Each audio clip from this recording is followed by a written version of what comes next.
classroom. I'm your English teacher Sheikh Rafi. In this video, I'm going to discuss yet another very important grammar topic. The topic for today is kinds of sentences. Dear students, in one of my previous videos, I discussed about sentence, clause and phrase. There I told you that sentence is a group of words which make complete sense. It has a subject and a predicate. Now in this video, we are going one step ahead and going to see what are the different kinds of sentences. So let's start it.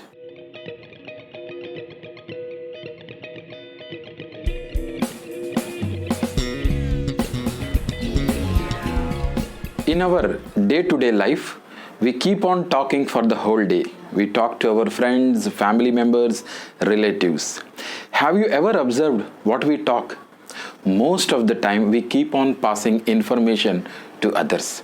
We tell them what we did for the whole day, what we talked for the whole day, what we saw, what we eat, everything. So, if you observe, most of the time, we are simply passing on the information. Sometimes we seek information. We seek information by asking questions.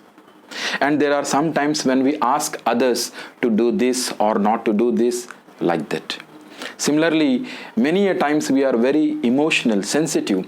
We express our emotions. So in this way, if we see, whatever we speak, these sentences, they can broadly be categorized into 4 categories. They are what we call kinds of sentences. Now, in English, there are 4 kinds of sentences. They are, number 1, assertive sentence. Number 2, imperative sentence. Number 3, interrogative sentence. And number 4, exclamatory sentences. Let us try to understand each type of sentence individually. Now, if you look at the board, the very first kind of sentence is assertive sentence, which is also called as declarative sentence. Now, what do you mean by an assertive sentence? A sentence that gives a statement or a fact is called an assertive sentence. Assertion means a fact or a statement. Similarly, when I say declarative sentence, it is declaring something. It's giving you a declaration. So that is why it is called declarative sentences. So what do they actually do? Now these type of sentences, they generally pass on us some information. For example, see these sentences. The sun rises in the east. Now what does this sentence do? It simply passes on you an information. It is a fact. It is a statement. Similarly, the second sentence, my brother works in Hyderabad. Third one, the weather is fine today. Fourth one, India is a vast country. The fifth one, I'm learning grammar. The sixth one, man is mortal. Seventh one, he has completed the work. And finally, the 8th one, the Prime Minister will address the nation. So you can observe here that these statements or these facts, they only add up to our knowledge. They are simply facts or statements. So such sentences which give you facts or statements, they are called assertive sentences. Now these assertive sentences are again of 2 types. Let us look at. So friends, if you look at the board, assertive sentences are again divided into 2 categories. We can say that they are of 2 types. One is affirmative sentences and another is negative sentences. Affirmative sentences means positive sentences, whereas negative means negative sentences. Let us see some examples and we will understand what is the difference between these 2 types of sentences. See the first one, I like tea. Here it is a positive statement, and how we see the negative, it's given here, I don't like tea. Similarly, the second one, he is a brave boy, whereas in negative sentence we find he is not a brave boy. Similarly, third one, I have done the work, and here it says I have not done the work. Now this is the difference between a positive sentence and a negative sentence. A negative sentence always have words of negation like no, not, never, nothing, no one, right? Similarly, we have some words like hardly, rarely, scarcely.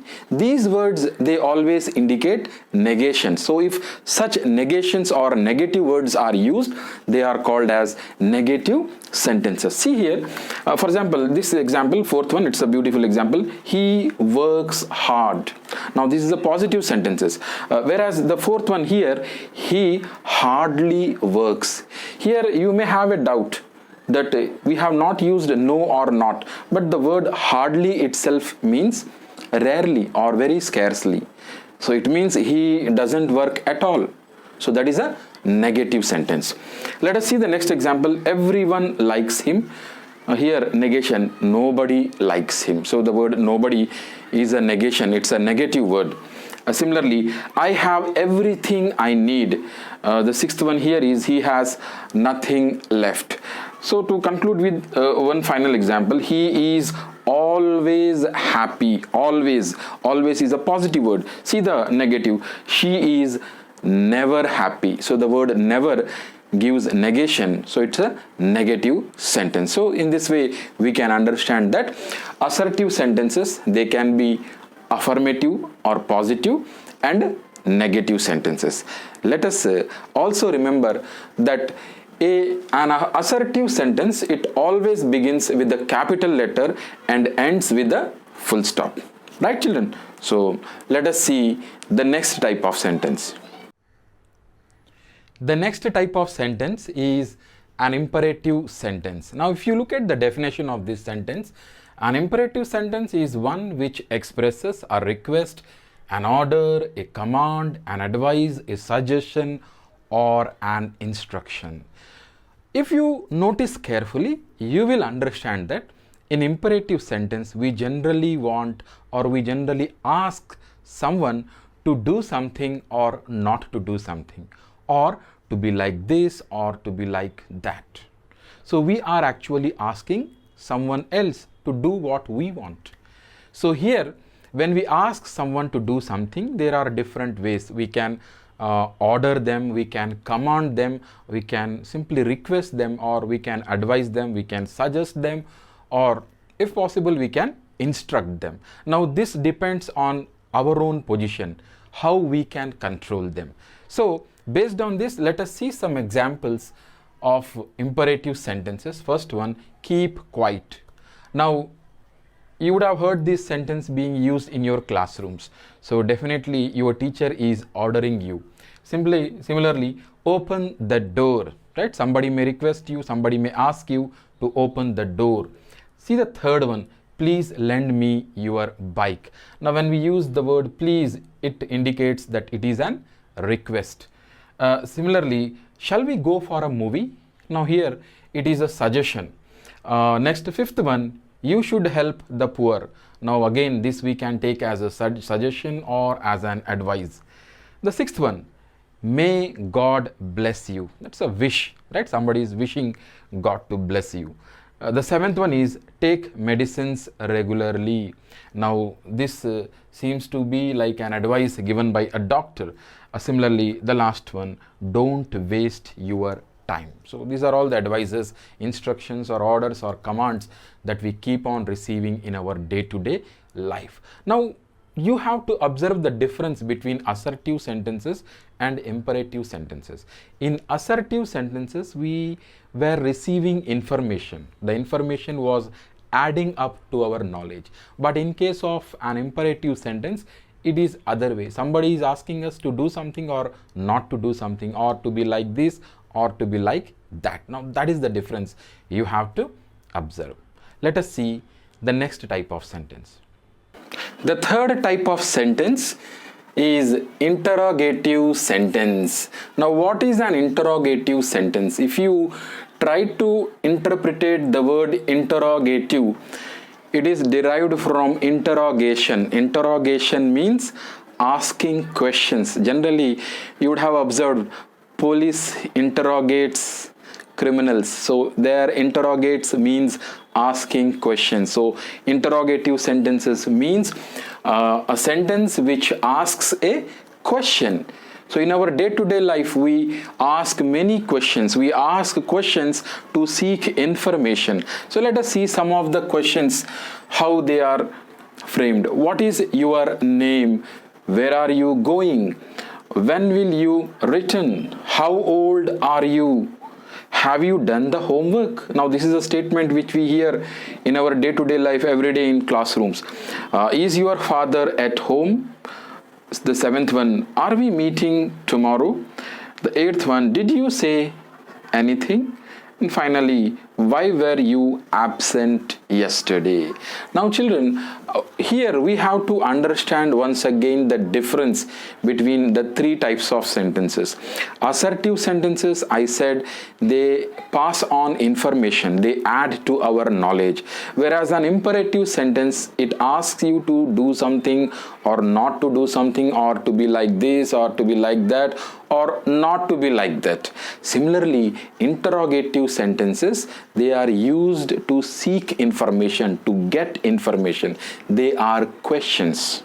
Right? Now these interrogative sentences are again of two types. Some of you may have observed here, but anyhow I will discuss it. Those two types are, an interrogative sentence is of two types.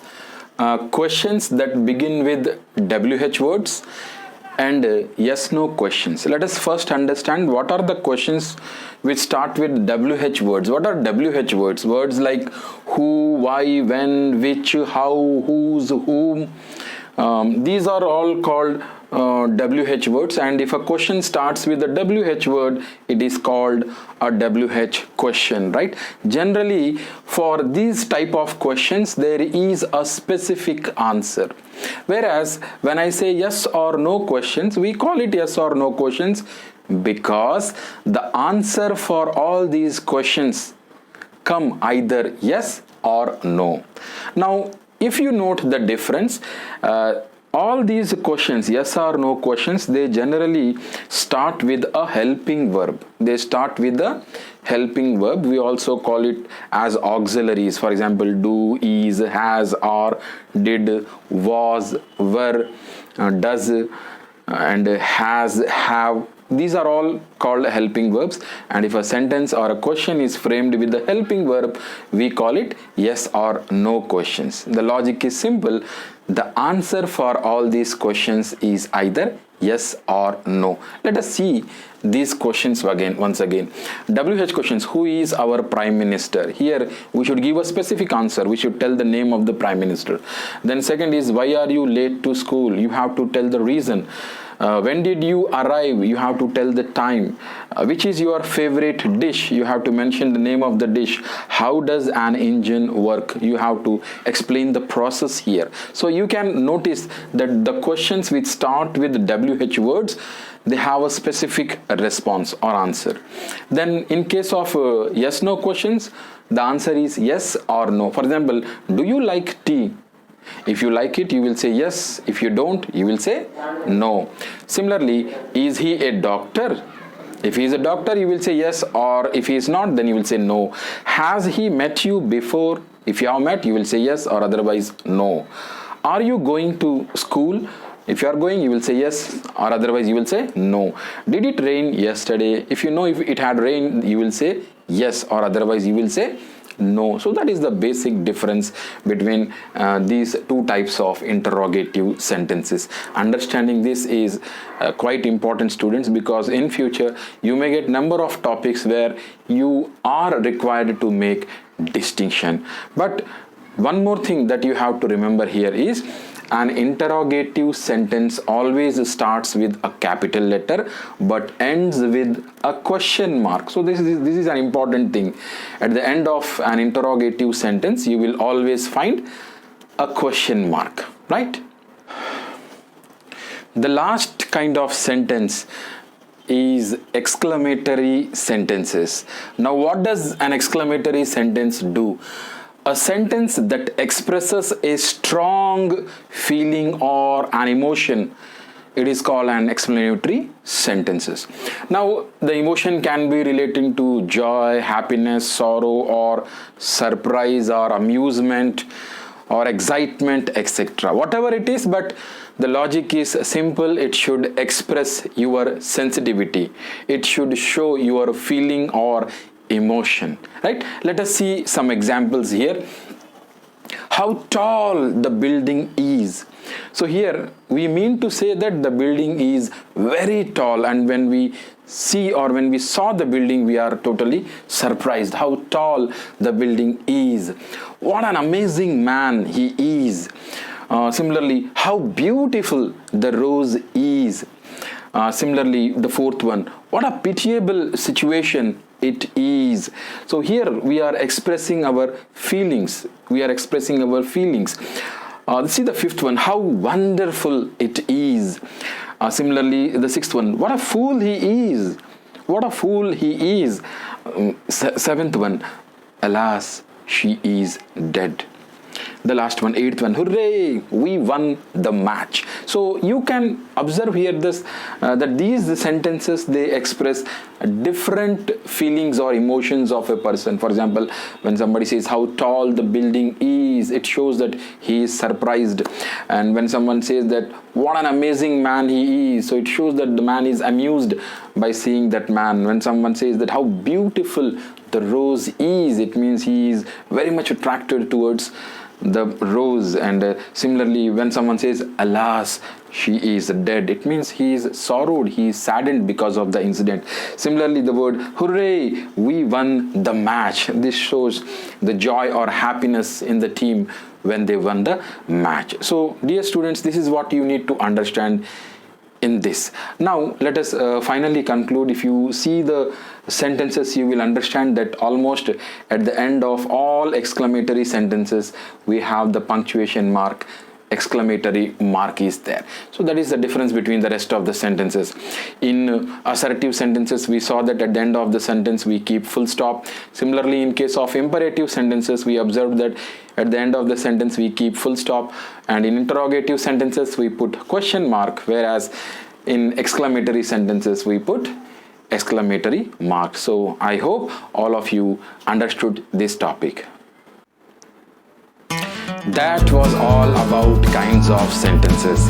I hope all of you enjoyed and benefited from this video. Dear students, please follow my next video where I will bring you how to interchange sentences from assertive to negative, from assertive to interrogative, and from assertive to exclamatory. So please follow me, please like, share and subscribe to my channel. Thank you very much.